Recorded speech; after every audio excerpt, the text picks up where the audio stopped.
Mesdames et messieurs, aurions-nous supposé nous retrouver dans la même situation un an après? La crise sanitaire est toujours présente. La venue de l'hiver et les températures basses réactivent les virus. Aujourd'hui, le variant Omicron, le Covid-19, nous amène à redoubler de précautions avec les fêtes de fin d'année.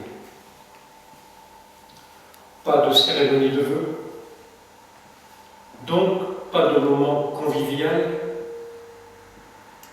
qui, traditionnellement, ponctue les fins de réception. Pour autant, en utilisant les outils de communication, nous pouvons nous adresser à vous par cette vidéo. Le message sera relayé grâce aux autres supports, le site de la commune, le panneau électronique, la page Facebook notamment.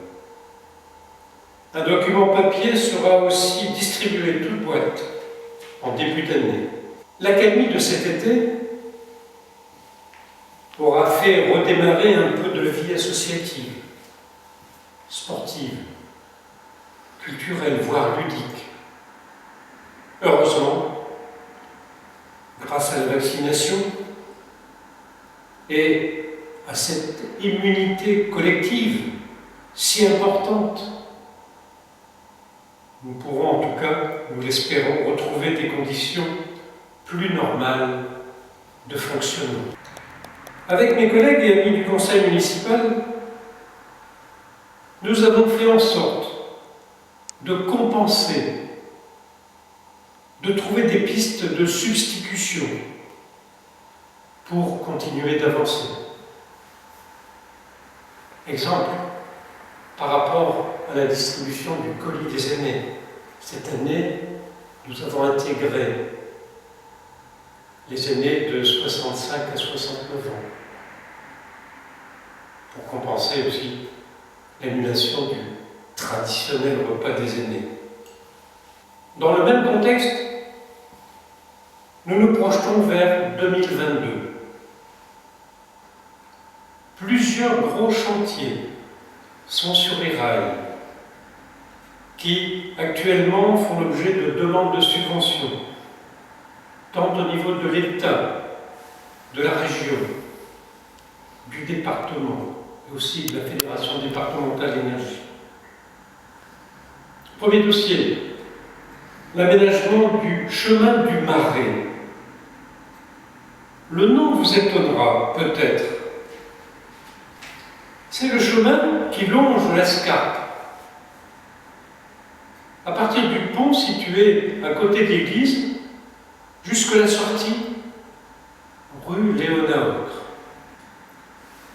Ce chemin sera en revêtement stabilisé, afin d'assurer le cheminement des piétons par tout temps.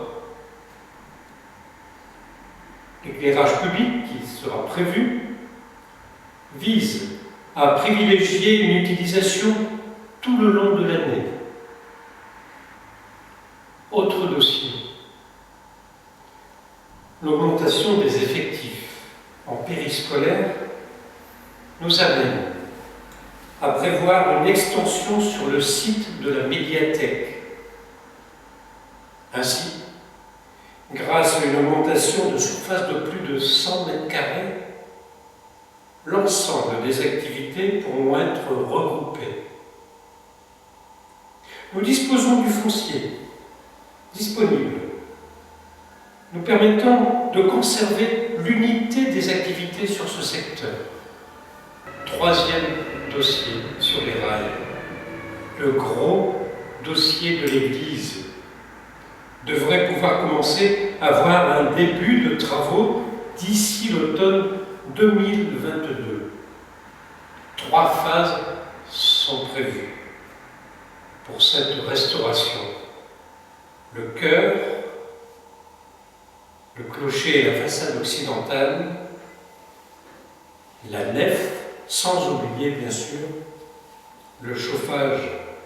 Et donc, vous comprendrez, vu l'ampleur de ces travaux, une programmation pluriannuelle en fonction des retours de subventions que j'évoquais tout à l'heure et des inscriptions possibles au budget dès mars 2022. Afin de ne pas pénaliser les autres projets, un emprunt est envisagé pour ce dossier et sera soumis à l'approbation du conseil municipal avec, bien sûr, l'accord de notre trésorier. Au titre des travaux commandés, donc déjà inscrits, le terrain multisport verra sa réalisation au printemps.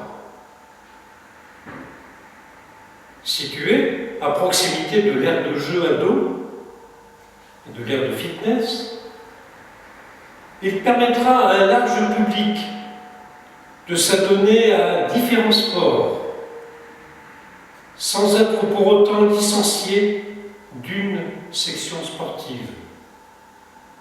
Exemple, faire du basket. Exemple, faire du volley-ball. Exemple, faire du foot avec les mini-buts brésiliens. Exemple, tout sport de raquette. Bien d'autres sujets pourraient être évoqués, comme l'aboutissement du plan local d'urbanisme intercommunal,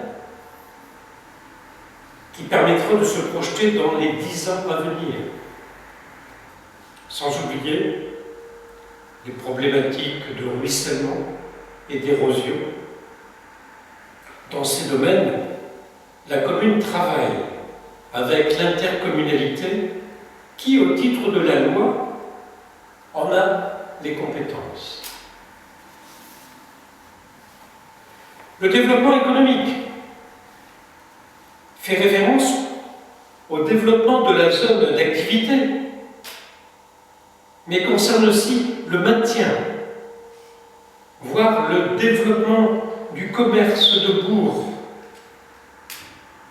Nous sommes toujours en attente des retours de la communauté de communes des campagnes de l'Artois suite aux différentes réunions qui ont eu lieu ici même avec la Chambre de commerce et d'industrie et la Chambre des métiers. La crise sanitaire a occulté les événements associatifs ou festifs, voire les a fait annuler ou reporter. Il n'a pas été simple pour les sections sportives également de continuer d'accueillir sereinement leurs adhérents, voire de les conserver. Il en est de même d'ailleurs pour l'école de danse, Ballerina. Le problème des effectifs peut aussi se poser vis-à-vis des harmonies, afin qu'elles puissent continuer d'animer le territoire. La réflexion peut se poser en termes de mutualisation, quand on sait qu'aujourd'hui, les écoles de musique ne permettent plus forcément le renfort nécessaire.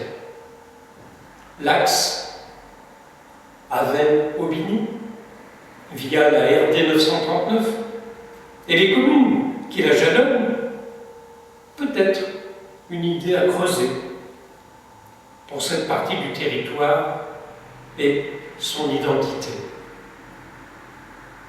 Cela s'appelle tout simplement de l'aménagement du territoire.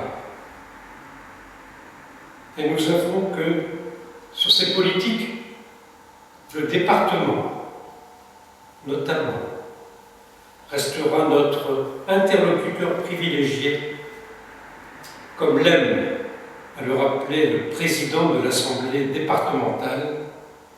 Alors, une bonne et excellente année de projets et de réalisation 2022.